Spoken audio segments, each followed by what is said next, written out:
Hello friends, welcome to editorial analysis by simplified civil services. आज 18 नवंबर को total 4 article discuss किए जाएंगे। First article जो डिस्कस किया जाएगा वो है रेकलेस प्रॉमिसेस। यह आर्टिकल बेसिकली फ्रीबीज के ऊपर आया है और इसमें हम एक मेंस का क्वेश्चन प्रिपेयर करेंगे। फ्रीबीज के एडवांटेज, डिसएडवांटेज, क्या क्या इश्यूज़ हैं, सारी चीज़ों के बारे में चर्चा करेंगे। बहुत इंपॉर्टेंट आर्टिकल है, आपके मेंस के पर्सपेक्टिव से कभी भी आपको पूछा जा सकता है। नेक्स्ट आर्टिकल जो डिस्कस करेंगे वो है the new flare up in Myanmar. ये आर्टिकल आपके प्री पर्सपेक्टिव से इंपॉर्टेंट है, प्लेसेस इन न्यूज़ के पर्सपेक्टिव से इंपॉर्टेंट है। जो जो प्लेसेस इन न्यूज़ मैं डिस्कस करूंगा सारी चीज़ें आप नोट डाउन कर लीजिए, आपको यूपीएससी में 2024 में पूछा जा सकता है। नेक्स्ट आर्टिकल जो डिस्कस करेंगे proposed India UK FTA, it's politics and why UK में बेनिफिट मोर। ठीक है, तो इंडिया यूके के एफटीए के बारे में बात करेंगे, ये भी काफ़ी इंपॉर्टेंट है आपके प्री और मेंस और इवन इंटरव्यू पर्सपेक्टिव से। लास्ट आर्टिकल जो डिस्कस किया जाएगा वह है समिट क्लैश, जो कि इंडिया ऑस्ट्रेलिया के बीच में क्रिकेट वर्ल्ड कप का फाइनल होने वाला है कल संडे को, उसके बारे में आया हुआ है। ठीक, तो चारों आर्टिकल डिस्कस करेंगे। अगर आपको हमारा कंटेंट पसंद आ रहा है तो प्लीज़ यार आप लोग लाइक करिए, सब्सक्राइब करिए, शेयर करिए और कमेंट करिए।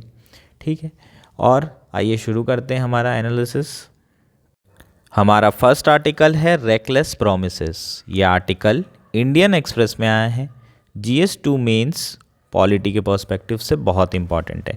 ये जो आर्टिकल है बेसिकली फ्रीबीज के ऊपर आया है और हम इस आर्टिकल के थ्रू एक मेंस का क्वेश्चन प्रिपेयर करेंगे जो आपको 2024 में पूछा जा सकता है और बहुत इंपॉर्टेंट है। ये फ्रीबीज के ऊपर अभी तक के मेंस में क्वेश्चन नहीं आया है।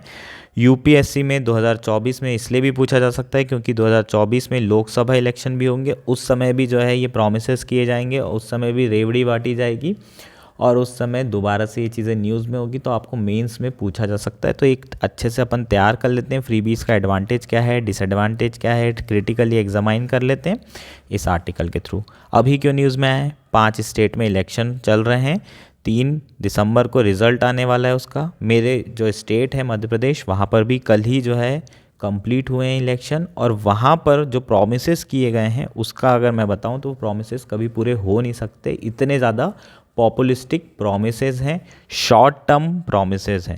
ठीक है, शॉर्ट टर्म बेनिफिट तो देंगे लोगों को, लेकिन लॉन्ग टर्म में जो स्टेट है उसका नुकसान होगा। और इतना ज़्यादा हमारे जो एमपी की अगर बात करें तो वहाँ इतना रेवेन्यू नहीं है कि ऐसे प्रोमिसेस को पूरा भी किया जा सके। ठीक है, तो एडवांटेज और डिसएडवांटेज, इशू, चैलेंजेस सबके बारे में बात करेंगे। एक क्वेश्चन प्रिपेयर करेंगे। कौन सा क्वेश्चन है? Examine, critically examine the socio economic implication of providing freebies by political parties to voters. ठीक, तो ये जो प्रॉमिसेस हैं वो किन के द्वारा किया जा रहा है? पॉलिटिकल पार्टीज़ के द्वारा। बीजेपी और कांग्रेस, अगर मैं एमपी की बात करूं, यहाँ पर 2 ही पार्टी हैं ज़्यादा जिनका डोमिनेंस है। ठीक है, राजस्थान में भी यही है, छत्तीसगढ़ में भी यही है। तो ये दोनों पॉलिटिकल पार्टीज़ जो है लगातार प्रॉमिसेस पे प्रॉमिसेस किए जा रहे हैं। हालांकि हमारे जो प्राइम मिनिस्टर हैं उन्होंने ये रेवड़ी कल्चर के बारे में पहले भी जो है आवाज़ उठाई है, फ्रीबीज के बारे में आवाज़ उठाई है कि ये नहीं देना चाहिए। तो अपोजिशन ने उसके अगेंस्ट में ये कहा था कि आप बता दीजिए वेलफेयर स्कीम क्या है और रेवड़ी क्या है। जो बीजेपी देती है वो वेलफेयर स्कीम कहलाती है और जो कांग्रेस देती है या अपोजिशन वाले देते हैं वो रेवड़ी कहलाती है। इस तरीके के एलिगेशंस प्राइम मिनिस्टर पे लगाए गए। तो ये जो डिफरेंस है इसको क्रिएट करना बहुत ज़रूरी है फ्रीबीज और वेलफेयरिज्म में, वेलफेयर स्कीम्स में। ठीक है, तो ये सबसे बड़ा चैलेंज है। ठीक, इन सारी चीज़ों के बारे में डिस्कस करेंगे। सबसे पहले अभी समझते हैं कि रिसेंटली मध्य प्रदेश में क्या ऑफ़र किया गया है बीजेपी और कांग्रेस के द्वारा। Wheat and paddy procurement at 2700 and 3100। ठीक, और एमएसपी कितना सेंटर ने, केंद्र ने किया है? 2275 और 2200 सेंटर ने फिक्स किया है। उसके अगेंस्ट में 2700 और 3100 रुपये बीजेपी की एमपी की सरकार प्रॉमिस कर रही है। ठीक, छत्तीसगढ़ में कुछ और प्रॉमिस किया है, लेकिन बीजेपी की एमपी की सरकार इतना ज़्यादा एमएसपी प्रॉमिस कर रही है किसानों को। Annual income support of ₹12,000 to farmers twice that the centre PM Kisan. ठीक है, एनुअल इनकम सपोर्ट 12,000, मतलब जो केंद्र है उससे 6,000 और राज्य जो है 6,000, इस तरीके से 12,000 रुपये जो है किसानों को दिया जाएगा। ठीक है, 3-4 इंस्टॉलमेंट में। एलपीजी सिलेंडर 450 रुपये में गरीब हाउस होल्ड को दिए जाएंगे। ठीक है, अपन लोग ऑलमोस्ट 1,000-1,200 रुपये दे रहे हैं।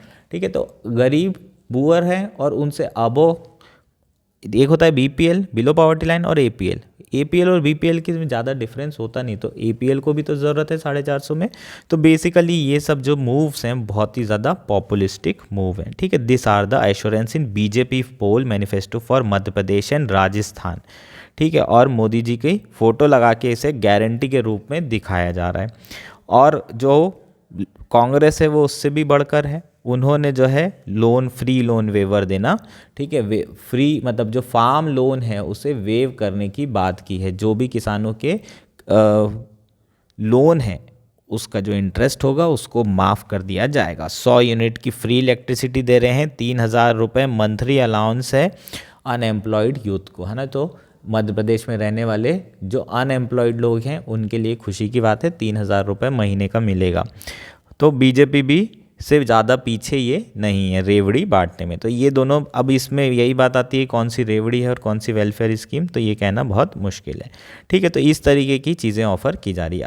अब एडवांटेज और डिसएडवांटेज दोनों समझ लेते हैं। सबसे पहले डिसएडवांटेज, क्योंकि बहुत ज़्यादा इसे क्या किया जाता है, क्रिटिसाइज़ किया जाता है। डिपेंडेंसी सिंड्रोम पहला है, सरकार के ऊपर लोगों की डिपेंडेंसी बढ़ जाएगी, तो लोग काम भी नहीं करेंगे। सब कुछ फ्री में मिल रहा है तो ले लो ना। एक तो वैसे भी चुनाव के समय में पॉलिटिकल पार्टीज़ और जो कैंडिडेट हैं वो 2-4 दिन का, है ना, दारू का पैसा तो दे ही देते हैं।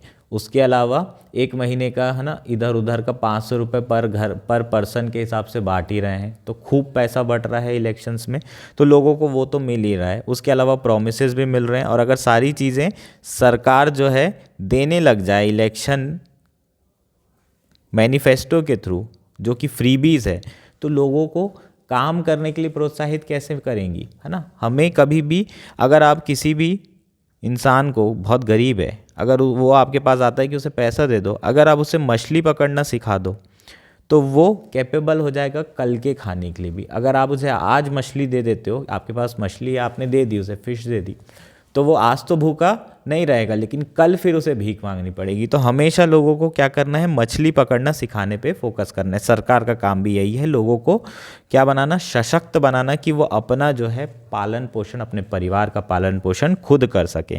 तो ऐसे में डिपेंडेंसी सरकार के ऊपर बढ़ जाएगी, लोग काम नहीं करेंगे, टैक्सेस नहीं देंगे, सरकार को रेवेन्यू का नुकसान होगा, और फिर सरकार को रेवेन्यू नहीं मिलेगा तो फिर सरकार क्या करेगी, है ना। जो वेलफेयर कर रही है पॉपुलिज्म वो कहाँ से करेगी। फिर जो कॉरपोरेट है उन पे टैक्स बढ़ाया जाएगा, और कॉरपोरेट पे टैक्स बढ़ेगा तो वह एक्सपांशन नहीं करेंगे, एक्सपांशन नहीं करेंगे तो एम्प्लॉयमेंट नहीं जनरेट होगा, एम्प्लॉयमेंट जनरेट नहीं होगा तो युवाओं को फिर से जॉब नहीं मिलेगी, और ये साइकिल कंटिन्यू रहेगा। इसके साथ साथ गरीबी भी हमेशा मेंटेन रहेगी, और गरीबी रहेगी तो हर बार जो है सरकारें क्या करेगी, फ्रीबीज लाती जाएगी। तो ये साइकिल जो है गरीबी का, ये कभी ख़त्म होने का नाम ही नहीं लेगा डिपेंडेंसी बढ़ने से। तो सबसे बड़ा इशू ये है। दूसरा, इकोनॉमी को बहुत ज़्यादा खतरा, फिस्कल डेफिसिट बहुत बढ़ेगा, फिस्कल बर्डन बहुत बढ़ जाएगा, ठीक है। फिस्कल बर्डन बढ़ेगा तो डेफिसिट बढ़ेगा। अब एमपी की बात कर लें तो एमपी में इतना ज़्यादा रेवेन्यू होता ही नहीं है, लैंडलॉक स्टेट है, वहाँ पर इतना रेवेन्यू के जो है अवसर ही नहीं है। अब सरकार इतना ज़्यादा पॉपुलिस्टिक मूव कर देगी तो 5 साल में वो पहले रेवेन्यू जनरेट करे, उसके बाद फिर वो ये फ्रीबीज बांटे, तो जो मेन चीज़ें हैं वो तो हो नहीं पाएगी।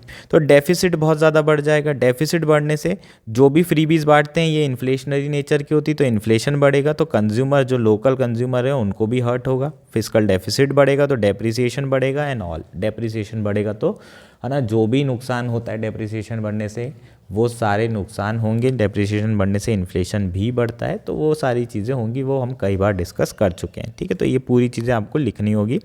तीसरा है रिसोर्स का मिस एलोकेशन, ठीक। हमारी जो रिसोर्सेज हैं, नेचुरल रिसोर्सेज, वो बहुत कम है, बहुत सीमित हैं, उसको सस्टेनेबल यूज़ करना है। और हमारे पास पैसा भी बहुत कम है, हम गरीब कंट्री हैं, डेवलपिंग कंट्रीज़ हैं, ठीक है। तो अपने पास पैसा इतना नहीं है कि कहीं भी उड़ा रहे हैं। तो रिसोर्सेज का जो एलोकेशन है वो, ठीक है, कैसे, कहाँ पर होना चाहिए, प्रोडक्टिव होना चाहिए, ठीक है। रिसोर्स का एलोकेशन प्रोडक्टिव गुड्स के ऊपर होना चाहिए, जहाँ से आप उनकी प्रोडक्टिव कैपेसिटी बढ़ा सके। ठीक है, ऐसी जगह इन्वेस्ट करना चाहिए जहाँ से रिटर्न मिल सके, ऐसी जगह इन्वेस्ट नहीं करना चाहिए जहाँ लॉस हो या फिर जहाँ से कोई रिटर्न नहीं आ रहा है। अब रिटर्न आएगा तो आप दोबारा से उसे इन्वेस्ट कर सकते हो और एक्सपांड कर सकते हो अपनी इकॉनमी को। अगर आपको रिटर्न ही नहीं मिलेगा तो लॉसेस होते जाएंगे, तो पैसा लाओगे कहाँ से? इसलिए इन्वेस्टमेंट वहाँ करो जहाँ से प्रोडक्टिव कैपेसिटी बढ़ सकती है, जैसे मैंने आपको फिश वाला एग्जाम्पल दिया। ठीक है, तो रिसोर्स मिस एलोकेट होंगे, रिसोर्स एलोकेशन खराब होगा तो उससे भी इकॉनमी को लॉस होगा। इम्पैक्ट ऑन एनवायरनमेंट, चूँकि चीज़ें फ्री में बांटी जाएगी तो उससे एनवायरनमेंट है ना, ओवर यूज़ करेंगे लोग और उससे एनवायरनमेंट को खतरा होगा, क्योंकि जो नेचुरल रिसोर्सेज हैं मैंने अभी बताया कि बहुत कीमती हैं, तो उससे नेचुरल रिसोर्स का बहुत ज़्यादा वेस्ट होगा और इम्पैक्ट होगा एनवायरनमेंट पे। ये क्या हो गए हमारे डिसएडवांटेज। 4 एडवांटेज पढ़ लेते हैं। बेसिकली क्या बेनिफिट होता है? पब्लिक आउटरीच एंड एंगेजमेंट बढ़ता है फ्रीबीज से। ठीक है, जो सरकार है उनकी अकाउंटेबिलिटी बढ़ती है। लोग क्या सोचते हैं, सरकार ये जो फ्रीबीज दे रही ना उस हिसाब से कुछ तो कर रही है उनके लिए, है ना। 5 साल तक के जो कैंडिडेट होते हैं वो आते भी नहीं हैं, एक बार इलेक्शन हो गया, वोट ले लिया, जीत गए, उसके बाद है ना वीआईपी जैसे यहाँ वहाँ जाते रहते हैं, लेकिन आम लोगों से मिलने नहीं आते। जब 5 साल हो जाते हैं तब हाथ जोड़ के दोबारा वोट मांगने आ जाते हैं और फिर ये फ्रीबीज देते हैं। तो लोगों का ये सोचना है कि ये तो आने नहीं वाले, जो मिल रहा है वो ले लो। ठीक, तो उससे political, public outreach, engagement, accountability ये सारी चीज़ें बढ़ेगी, तो डेमोक्रेसी को थोड़ा फ़ायदा हो जाएगा, लोगों को फ़ायदा हो जाएगा। नेक्स्ट है इकॉनमी ग्रोथ।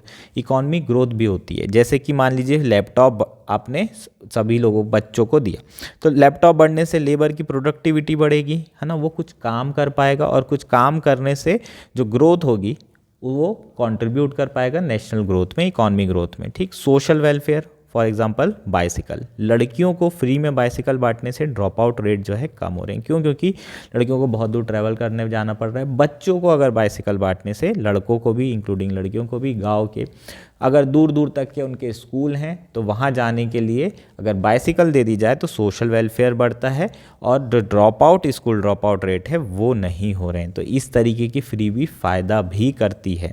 और नेक्स्ट क्या है? इनकम इनइक्वालिटी भी कम हो रही है। इस तरीके से बहुत सारा जो कॉरपोरेट टैक्स भर रहा है उसी से सरकार गरीबों को बांट रही, तो क्या दिक्कत है? इनकम इनइक्वालिटी हो रही है, तो ये सारे क्या हो जाएंगे? फ्रीबीज के एडवांटेजेस हो जाएंगे। तो ये हमारा बेसिकली आर्टिकल है। होपफुली आपको सारी चीज़ें समझ में आ चुकी होगी। एक दो इसमें इश्यूज़ है, फ्रीबीज और वेलफेयर स्कीम में डिफरेंसेस क्या हैं ये पता करना बड़ा मुश्किल हो जाता है। सब्सिडी देना और फ्रीबी देने में क्या फ़र्क है? तो इस तरह की चीज़ें जो हैं बहुत कॉम्प्लिकेटेड बना देती है इस फ्रीबीज को। ठीक, तो इसके लिए जुडिशरी ने भी बहुत सख्त जो है कहा है इलेक्शन कमीशन को कि फ्रीबीज को कंट्रोल करने के लिए कुछ करो। ठीक है, अगर फ्रीबीज कंट्रोल नहीं करेंगे तो बहुत ज़्यादा नुकसान होगा इकॉनमी को, जो हमने अभी डिसएडवांटेज पढ़े। ठीक, तो बहुत सारे लोगों का इसमें अलग अलग टाइम पे जो है विश्लेषण आ चुका है इसके बारे में कि फ्रीबीज को कम होना चाहिए। ठीक, तो ये हमारा आर्टिकल था। होपफुली आपको सारी चीज़ें इसमें समझ में आ गई होगी। हमारा नेक्स्ट आर्टिकल है proposed India UK FTA, it's politics and why the UK में बेनिफिट मोर। यह आर्टिकल इंडियन एक्सप्रेस में आया है। जीएस 2 के पर्सपेक्टिव से, जीएस 3 के पर्सपेक्टिव से इंपॉर्टेंट है। 2 मतलब आईआर के पर्सपेक्टिव से और जीएस 3 इकॉनमी के पर्सपेक्टिव से, क्योंकि एफटीए के बारे में बात कर रहे हैं। प्रीलिम्स के लिए भी इम्पॉर्टेंट है और थोड़ा बहुत अपने, है ना, इंटरव्यू में भी आपको इस तरीके की चीज़ें पूछी जा सकती है कि क्या चल रहा है यूके इंडिया एफटीए में, किसको ज़्यादा बेनिफिट मिलेगा, इंडिया के लिए ज़्यादा फ़ायदा है, यूके के लिए ज़्यादा फ़ायदा है। इस तरह के क्वेश्चन आपको पूछे जा सकते हैं, उस पर्सपेक्टिव से काफ़ी इंपॉर्टेंट है। तो समझते हैं। सबसे पहली बात तो इंडिया यूके एफटीए साइन होने के, है ना, प्रपोज किया गया है और साइन होने के बहुत पास में पहुंच चुका है।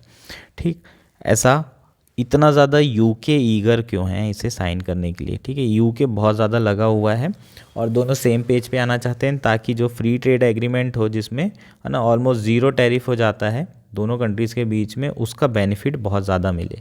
ठीक है, दोनों कंट्रीज़ को, और उनके एक्सपोर्ट जो है बढ़े। एक्सपोर्ट बढ़ने से क्या होता है? मतलब इतना मेहनत क्यों कर रहे हैं अपन? एक्सपोर्ट बढ़ेगा, अगर एक्सपोर्ट बढ़ने से बेसिकली प्रोडक्शन बढ़ रहा है तभी तो एक्सपोर्ट बढ़ रहे हैं, और प्रोडक्शन बढ़ेगा तो एक्सपोर्ट बढ़ेगा। प्रोडक्शन बढ़ने से क्या होता है? प्रोडक्शन बढ़ेंगे तो एम्प्लॉयमेंट बढ़ेगा ना, एम्प्लॉयमेंट बढ़ाना पड़ेगा तभी तो आप प्रोडक्शन बढ़ाओगे। तो बेसिकली एम्प्लॉयमेंट बढ़ रहा है, प्रोडक्शन बढ़ रहा है और अल्टीमेटली जीडीपी बढ़ रही है, तो जो एक्सपोर्ट है उससे हमारी जीडीपी बढ़ रही है।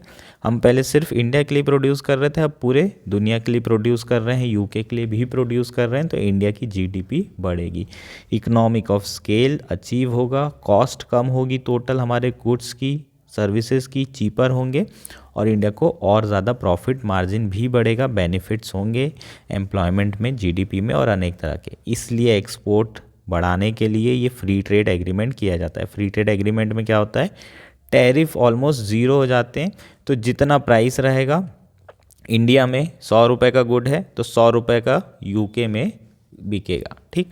तो 100 रुपये का ही अगर यूके में बिकेगा तो जो प्राइस होगा, क्योंकि प्राइस अभी कम है, बाकी कंट्री में अगर मान लो कि सिमिलर गुड 110 रुपये में बिक रहा है तो अपना वाला ज़्यादा बिकेगा, तो इंडिया के एक्सपोर्ट बढ़ जाएंगे। इस तरीके से फ्री ट्रेड एग्रीमेंट के फ़ायदे होते हैं, ठीक। बाकी कंट्री में बांग्लादेश से आया और 10 रुपये टैरिफ है उसके ऊपर, तो 110 रुपये का हो गया। अब बांग्लादेश और इंडिया का ऑलमोस्ट सेम ही क्वालिटी है, लेकिन इंडिया का 100 का है, बांग्लादेश का 110 का, तो इंडिया का जो गुड है वो ज़्यादा बुलाया जाएगा तो एक्सपोर्ट बढ़ेगा। तो इसलिए फ्री ट्रेड एग्रीमेंट से इस तरीके से बेनिफिट मिलता है, एक्सपोर्ट बढ़ने की संभावनाएं बढ़ती है, ठीक है। तो यूके क्यों करना चाहता है, दो बहुत बड़े रीज़न है। एक तो चाइना फैक्टर है, चाइना के कारण जो है अल्टरनेटिव, जब से कोविड हुआ है तब से सारी कंट्री अल्टरनेटिव सप्लाई चेन ढूंढ रही है, ठीक है। और एक चाइना वन पॉलिसी की, China plus one policy, China plus one policy, इस पे मेंस में आपको क्वेश्चन पूछा जा सकता है, चाइना प्लस वन पॉलिसी क्या है जो इंटरनेशनल रिलेशन में चल रही है, ठीक है। किसी दिन और इसको अच्छे से पढ़ेंगे। तो चाइना प्लस वन पॉलिसी, सारी कंट्री जो है अल्टरनेटिव ढूंढ रही है, किसका, सप्लाई चेन का, ठीक है, ताकि एक कंट्री पे डिपेंडेंसी ना हो। अगर आप एक कंट्री पे सारी गुड्स एंड सर्विसेज के लिए डिपेंड होते हो, तो अगर वहाँ पर कुछ हो जाता है, कोई बड़ा इशू हो जाता है, या फिर वो कंट्री जो है कल को टैरिफ बहुत बढ़ा देती, तो आपके पास कोई और ऑप्शन नहीं रहता। इसलिए एक अल्टरनेटिव तैयार करने के लिए इंडिया के साथ एफटीए करना बहुत ज़्यादा ज़रूरी हो गया है। किसके लिए, यूरोपियन यूनियन कंट्रीज़ के लिए, यूएस तो कर ही रहा है और बाकी यूके भी कर रहा है। दूसरा जो इम्पॉर्टेंट फैक्टर है यूके के लिए वो है, जब से ब्री एग्जिट हुआ है, ब्री एग्जिट होने के बाद से बहुत बड़ा मार्केट यूके का चला गया है, ठीक है। यूरोपियन यूनियन पूरा मार्केट था, क्योंकि इनके साथ ये साथ में ईयू में थे, है ना, जो कि कॉमन एरिया है, ठीक है, ये फ्री ट्रेड एग्रीमेंट वाला एरिया है।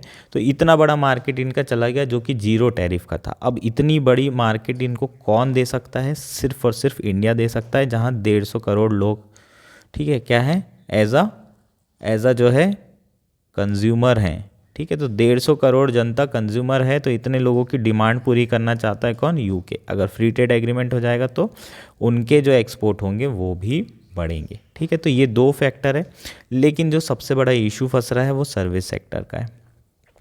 ब्री एग्जिट होने का कारण क्या था कि यूरोपियन यूनियन के जो कंट्री वाले लोग हैं वो ब्रिटेन के लोगों की जॉब ले लेते हैं ब्रिटेन में आके, और इंडिया का जो सर्विस सेक्टर है, ठीक है, सर्विस सेक्टर, उसमें इंडिया हमेशा यही मांगता है कि जब आप फ्री ट्रेड दे रहे हैं तो हमें हमारे लोगों को वहाँ पर वीज़ा दीजिए ताकि वो वहाँ पर काम कर सके, ठीक है। और अगर वो लोग, इंडिया के लोग वहाँ काम करने लगेंगे तो सेम इशू जिस कारण से ब्रेग्जिट हुआ था, उस कारण से इंडिया यूके का जो एफटीए है वो भी लोग क्या करेंगे, है ना, अपोज करेंगे। और यूके में 2025 को इलेक्शन होने वाला है, वो भी बहुत टफ इलेक्शन होगा, जो स्पेशली अभी गवर्नमेंट चल रही है कंजर्वेटिव गवर्नमेंट, है ना, ऋषि सुनक की, तो बहुत टफ होने वाला है। इसलिए जो है बहुत क्रूशियल है इंडिया के लिए, यूके के लिए इंडिया के साथ एफटीए, ठीक।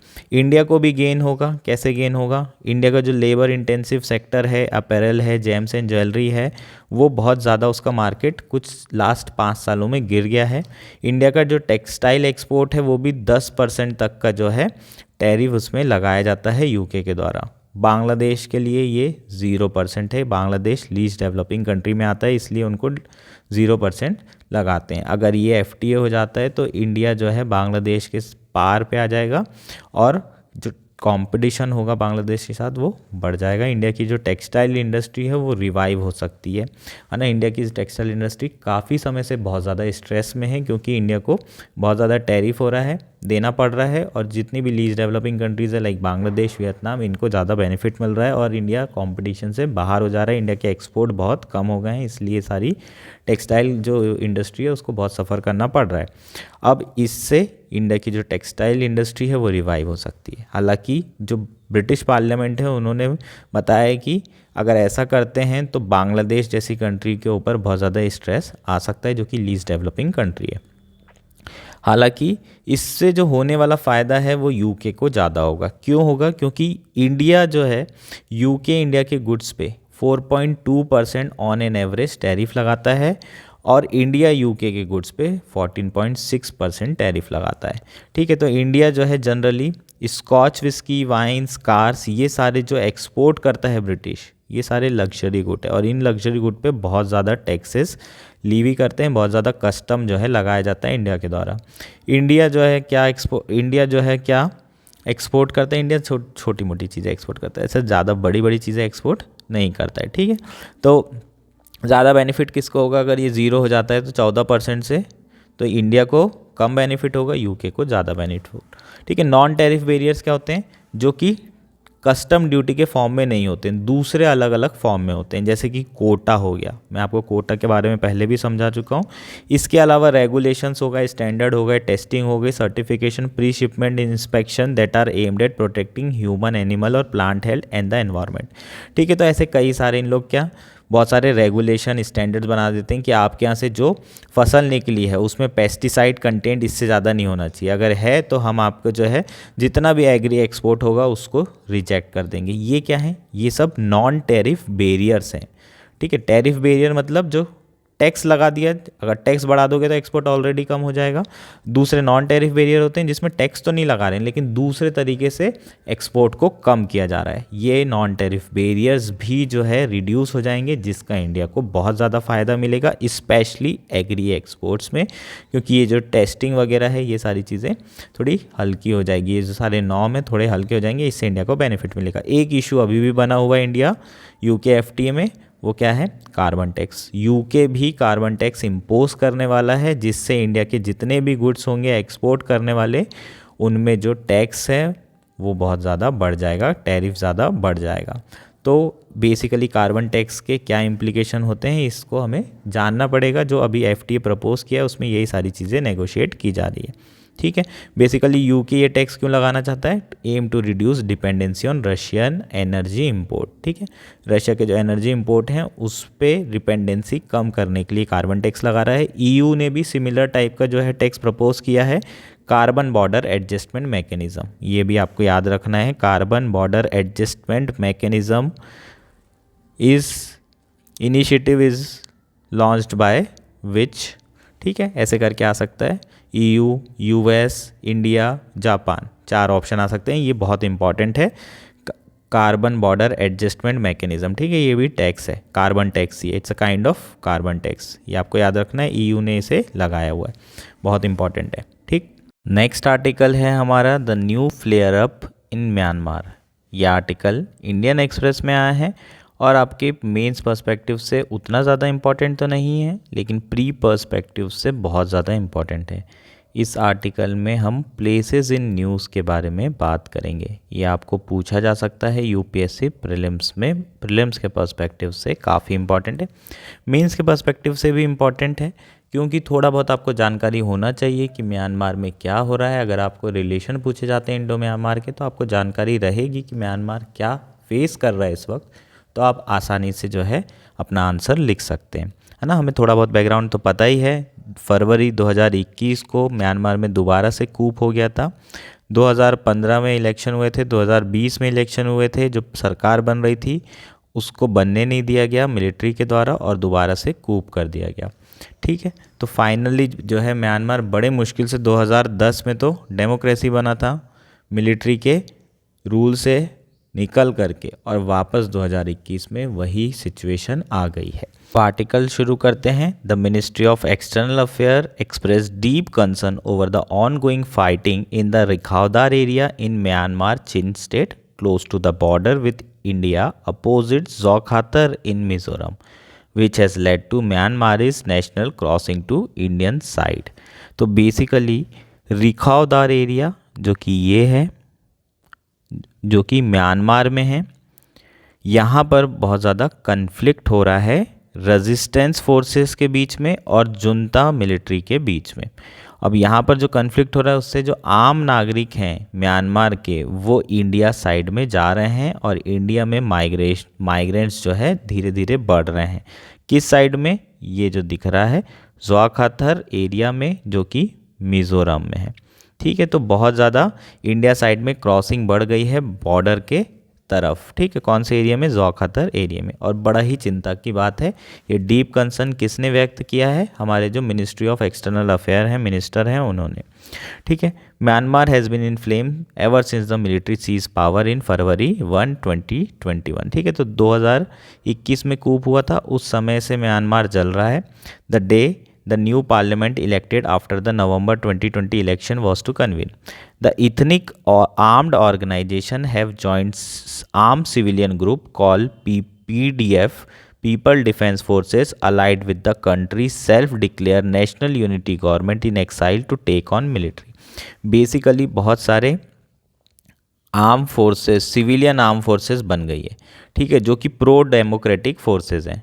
ये चाहते हैं कि जो मिलिट्री है उसके अगेंस्ट में इन लोगों ने वायलेंस का रास्ता अपनाया है, डेमोक्रेसी दोबारा से क्या करने के लिए? इस्टेब्लिश करने के लिए। तो बहुत सारे जो सिविलियन आर्म फोर्सेस हैं वो सारी एक साथ मिल गई है और इसे रेजिस्टेंस फोर्सेस का नाम दिया गया है। ठीक है, तो ये रेजिस्टेंस फोर्सेस क्या कर रही हैं? अटैक कर रही हैं। किस पे? मिलिट्री आउटपोस्ट पे, मिलिट्री इस्टेब्लिशमेंट पे, जहाँ से उनका रेवेन्यू आता है वहाँ पर, ताकि मिलिट्री परेशान हो जाए और इनके सामने झुक जाए और दोबारा से क्या इस्टेब्लिश हो? दोबारा से डेमोक्रेसी इस्टेब्लिश हो। The resistance forces have captured 2 towns close to India-Myanmar border after fierce fighting. The fall of the latter, Rikhaudar, has resulted in influx of some 5,000 refugees into Mizoram. रिखावदार का जैसे ही town जो है किनके हाथ में लगा? Resistance forces के। यहाँ पर उन्होंने जीत लिया, तो लगभग 5,000 रिफ्यूजीज़ मिज़ोरम में क्या हो रहे हैं? इन्फ्लक्स हो रहे हैं, अंदर आ रहे हैं। ठीक है, जो कि इंडिया के लिए चिंता की बात है। ठीक है, तो रिसेंटली राउंड ऑफ फाइटिंग कब बिगिन हुई थी? अक्टूबर 27 को एक सरप्राइज जो है अटैक किया था रेजिस्टेंस फोर्सेस ने। किसके अगेंस्ट में? जुंता मिलिट्री के अगेंस्ट में। मतलब जुंता मिलिट्री मतलब म्यांमार की जो मिलिट्री है उनके अगेंस्ट में। ठीक है, क्योंकि ये ऑपरेशन जो है कब शुरू हुआ था? 10/27 को, इसलिए इसका नाम ऑपरेशन 10/27 रखा गया है। ये आपको पता होना चाहिए। आपको ऐसे पूछा जा सकता है, operation 10/27 is recently in the news is related to, ठीक है, कंट्री का नाम पूछा जा सकता है या कुछ भी दिया जा सकता है। तो ये पार्ट इंपॉर्टेंट है। ठीक, और दूसरा जो पार्ट प्रीलिम्स के लिए इंपॉर्टेंट है वो है हमारा प्लेसेस इन न्यूज़। जैसे कि आपको खामपत प्लेस, ठीक, चिन स्टेट, शान स्टेट, ठीक, और ज़्वाखातर ये इंडिया में है, मोरे इंडिया में है। ये मोरे जो है मणिपुर में। ठीक है, IST का पार्ट भी है। ठीक, इंडिया, ठीक है, जो हाईवे है इंडिया म्यांमार थाईलैंड वाला जो हाईवे, उसका बेसिकली ये पार्ट है। ठीक है, मोरे। तो ये आपको पता होना चाहिए। ठीक, रखाइन स्टेट पता है, बेसिकली रखाइन स्टेट हम जानते ही हैं, काइन स्टेट, नायपी दाऊ, ये सारे आपको प्लेसेस इन न्यूज़ में पूछा जा सकता है। ये सारे आपके लिए इम्पॉर्टेंट है। ठीक है, इस तरह के क्वेश्चन UPSC में 2023 में भी आया था। ठीक, तो इस पर्सपेक्टिव से बस ये इतना ही इम्पॉर्टेंट है और क्या हो रहा है ये आपको समझ में आ गया होगा। हमारा लास्ट आर्टिकल है समिट क्लैश। ये आर्टिकल द हिंदू में आया है और UPSC प्री के पर्सपेक्टिव से इम्पॉर्टेंट है, क्योंकि आजकल UPSC में स्पोर्ट्स का बहुत पूछा जाने लगा है। इंडिया इस बार वर्ल्ड कप होस्ट कर रहा है। क्रिकेट का ICC वर्ल्ड कप हो रहा है, ODI का 50 ओवर्स वर्ल्ड कप है, और ये वर्ल्ड कप में इंडिया ने अपने ग्रुप स्टेज के सारे मैचेस जीत चुके हैं। 9 मैच हुए थे, सारे मैच जीत के इंडिया सेमीफाइनल पहुंचा। सेमीफाइनल में उसका जो मुकाबला था न्यूजीलैंड से हुआ। न्यूजीलैंड में जो मुकाबला था उससे भी इंडिया ने जीत लिया है और अब इंडिया फाइनल में पहुंच गया है, जो कि कल मैच होने वाला है ऑस्ट्रेलिया के साथ। ऑस्ट्रेलिया की बात करें तो उनकी जो राइड थी वो बम्पी राइड थी। शुरुआत के 2 मैच हार गए, लेकिन उसके बाद लगातार 7 मैच जीते वो अपने ग्रुप के, और फिर सेमीफाइनल साउथ अफ्रीका के साथ था, जो कि वेल नोन चोकर्स के नाम से जानी जाती है। और सबको पता था कि साउथ अफ्रीका जो है बाहर होने वाली है, ऑस्ट्रेलिया ही आएगी। और ऑस्ट्रेलिया फाइनल में है। इंडिया और ऑस्ट्रेलिया के बीच में ये फाइनल होने वाला है नमो स्टेडियम में, नमो मतलब नरेंद्र मोदी स्टेडियम अहमदाबाद में, जिसकी कैपेसिटी अभी दुनिया का सबसे बड़ा स्टेडियम है, ऑलमोस्ट 1 लाख के आसपास है। ठीक है, तो ये जो है क्लैश होने वाला है, जिसके बारे में ये आर्टिकल है, क्योंकि स्पोर्ट्स के बारे में पूछा जाता है इसलिए आपके लिए ये इंपॉर्टेंट है। इसके पहले इंडिया ने 2 बार वर्ल्ड कप जीता है, 1983 में, 2011 में। चौथा फाइनल है इंडिया का ये। 2003 में फाइनल पहुंचे थे, हार गए थे। उस समय मैच किसके साथ था? ऑस्ट्रेलिया के साथ। अगर आपको याद होगा 90s के अगर कोई बच्चे हैं तो उनको याद ज़रूर होगा। ठीक है, उस समय जो कैप्टन था वो रिकी पॉन्टिंग था। ठीक, तो उस समय हम हार गए थे, उसी का रिवेंज के ऐड आ रहे हैं अभी दुनिया भर के। ठीक, रिवेंज कुछ होता नहीं है ऐसी चीज़ों में, पर हाँ इंडिया को मोटिवेशन है क्योंकि होम में हो रहा है। इंडिया ज़बरदस्त फॉर्म में चल रही है, इंडिया को हराना बहुत मुश्किल है उनकी होम कंडीशंस में। स्पिन भी हमारी स्ट्रॉन्ग है, हमारी पेस भी, जो पेस है, जो बॉलिंग पेस है वो भी बहुत ज़्यादा स्ट्रॉन्ग है। ठीक है, लास्ट मैच में सेमीफाइनल में बेसिकली जो मैन ऑफ द मैच था वो कौन था? शमी। ठीक है, 7 विकेट इनके द्वारा लिए गए थे अगेंस्ट न्यूजीलैंड। ठीक है, तो ये भी आपको कुछ फैक्ट्स याद रखने हैं, आपको पूछे जा सकते हैं। तो ये सेमीफाइनल नहीं था, ये शमी फाइनल था, इसे आपको याद रखना है। ठीक है, ऐसे याद रखोगे शमी फाइनल, तो शमी ने मैन ऑफ द मैच जीता था। ठीक, तो ये बहुत ही अवेटिंग क्लैश है और इंडिया के जीतने के चांसेस बहुत ज़्यादा हैं। टू बी ऑनेस्ट, ऑस्ट्रेलिया में इस बार वो बात नहीं है। ठीक ठाक टीम है, अच्छा करी है, लेकिन बाकी सारी टीमों से बेटर करके आई है। इंडिया एक तरफा खेली है। अगर इंडिया अपने बेस्ट पे रही, इवन बेस्ट से 10-20% कम पे भी रही, तो इंडिया ये मैच जीतना है। अगर कुछ एक्स्ट्रा प्रेशर के कारण इंडिया बॉटल अप कर जाती है तो दैट्स अ डिफरेंट थिंग, पर बहुत ज़्यादा चांसेस है इंडिया के ये मैच आसानी से 1 साइडेड जीतने के। थोड़ा बहुत टफ भी हो सकता है पर इंडिया जीतेगी, ऐसा मेरा दिल भी कह रहा है और मुझे पता है कि आप लोगों को भी यही लग रहा होगा। ठीक है, तो ये हमारा लास्ट आर्टिकल था। कल मैच है, बिल्कुल इस मैच को एंजॉय करिए, लेकिन साथ में पढ़ना भी है। ठीक, तो वो सारी चीज़ें भी करेंगे। ठीक है, थैंक यू। और आप लोग टेलीग्राम चैनल भी ज्वाइन कर सकते हैं। सिंपली आप सिंप्लीफाइड सिविल सर्विसेज को सर्च करिए और आपको ये जो PDF है वहाँ पर मिल जाएगी। जो हम एडिटोरियल की PDF रहती है उसे डाल देते हैं। ठीक है, सारी चीज़ें आपको वहाँ पर मिल जाएगी। Thank you, enjoy your day.